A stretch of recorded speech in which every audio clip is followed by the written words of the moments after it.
This image captures the accretion disk of a supermassive black hole.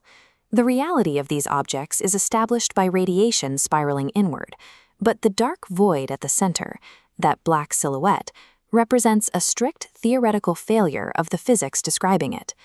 Standard general relativity models the core of a black hole as a singularity.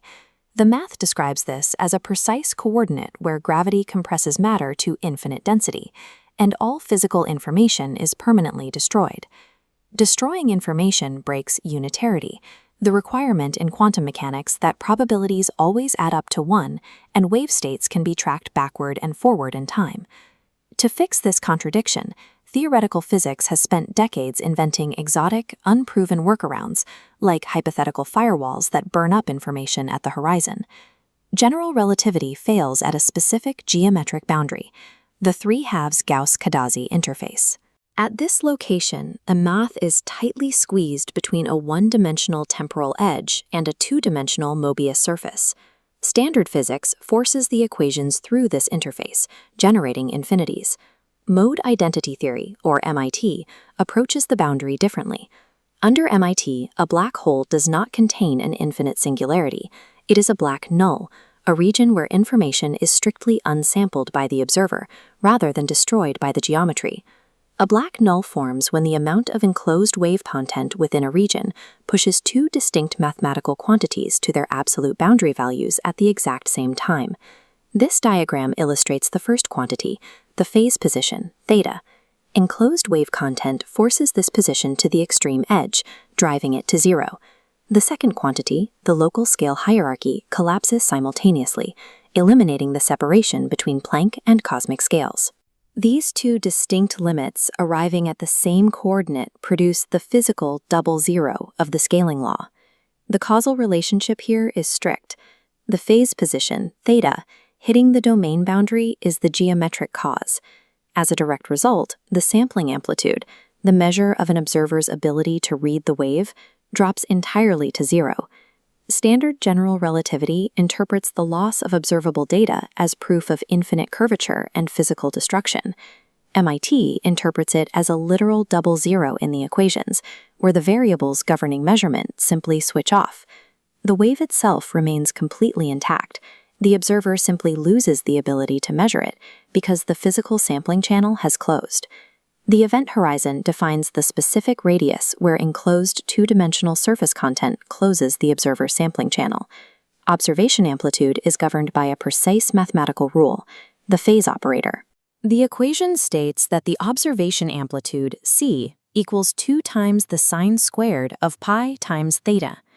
Because the equation relies on a sine function, the operator naturally vanishes entirely when theta equals 0 or 1.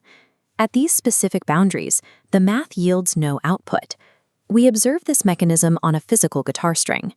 As the string vibrates, specific nodes along its length do not move at all.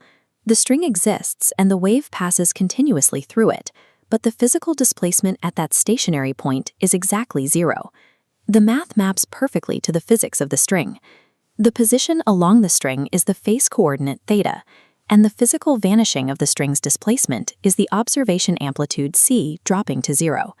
Applying this to a black hole, the observation stops strictly because the horizon sits exactly on one of these topological nodes. The universe cannot read a wave at a point where the amplitude is inherently 0. This explains why standard mathematical workarounds fail. Physicists cannot use perturbative corrections to fix the singularity because a topological node is an absolute 0. You cannot perturb your way out of a geometric certainty. To prove why the curvature of space forces the amplitude to vanish, we must examine the specific geometry of a totally geodesic Möbius band embedded within a three-dimensional hypersphere. The exact shape of this surface is mapped by the sector A eigenvalue problem, a mathematical tool that determines how waves behave on curved topology. This visualization maps a curved Möbius band. The first critical measurement is the Jacobi field.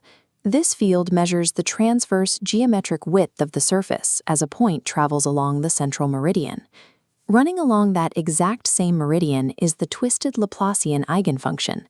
This represents the physical wave traveling across the surface. The wave amplitude and the surface width are bound by a strict complementarity equation. The square of the eigenfunction plus the square of the Jacobi field always equals exactly 1. The curvature of the hypersphere imposes a fixed budget on reality. Whatever the Möbius surface spends on maintaining its geometric extent, it must mathematically lose in spectral wave amplitude. This trade-off points us directly to the specific location on the central circle where the observation amplitude c equals 0. Because of the fixed budget, when the observation amplitude hits 0, the Jacobi field must equal exactly 1. The totally geodesic embedding ensures the Möbius surface remains wide open and geometrically healthy at the horizon, providing the physical wave maximum room to exist. The healthy maximum geometry of the spatial surface directly causes the observation to fail. The information is safe and unitarity is protected because the wave never actually breaks. The physical double zero of the horizon has an exact mathematical twin in the spectral geometry of a specific manifold known as S3 mod 2I. We map this geometry using the twisted spectral zeta function, which expands into an infinite series of mathematical terms called a complex Pochhammer expansion. In this expansion, a specific mathematical event occurs when the primary variable s reaches exactly 0. The infinite vertical stack of the Pochhammer tower collapses entirely, reducing down to a single term. This creates an exact structural parallel. Just as the physical stale hierarchy and phase position vanish simultaneously at the black hole horizon, two distinct mathematical quantities vanish at this specific mathematical coordinate.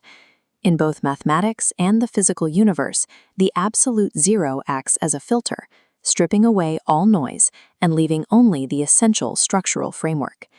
This collapse triggers the E8 Mackay symmetries of the manifold to filter out 12 of 16 possible Dirichlet characters. The survivors, the primes 2, 3, and 5, alongside the golden ratio, represent the irreducible arithmetic that defines the identity of the manifold. Because the zero strips away everything except this essential structure, all the active physics of the horizon lives exclusively in the first non-vanishing order, the derivative. The filter of the event horizon uses the exact same arithmetic to preserve particle identity that it uses to block conventional observation from the outside world.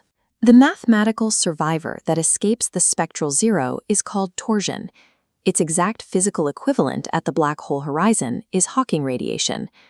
Hawking radiation is residual observation sampling that leaks through the topological node. The amount of leakage is controlled entirely by the steepness of the observation gradient. Stellar mass black holes have a steep observation gradient, resulting in a short transition and higher leakage. Supermassive black holes have a gentle gradient, creating a longer transition and exponentially lower leakage. This single mechanism dictates macroscopic size. A black hole grows physically larger when more enclosed wave content pushes the boundary of zero sampling further outward. This resolves a historical puzzle identified by Stephen Hawking regarding Bekenstein-Hawking entropy, the question of why a black hole's information scales with its surface area rather than its three-dimensional volume. Under MIT, the three-dimensional volume possesses no independent gauge degrees of freedom whatsoever. Volume has no independent content. All degrees of freedom in a bounded space are counted natively by the two-dimensional modes residing strictly on the Möbius boundary. Each Planck area corresponds to exactly one surface degree of freedom. The information paradox dissolves without requiring new hypothetical physics. Volume is an illusion, the singularity is an unsampled node, and the wave outlasts the observer.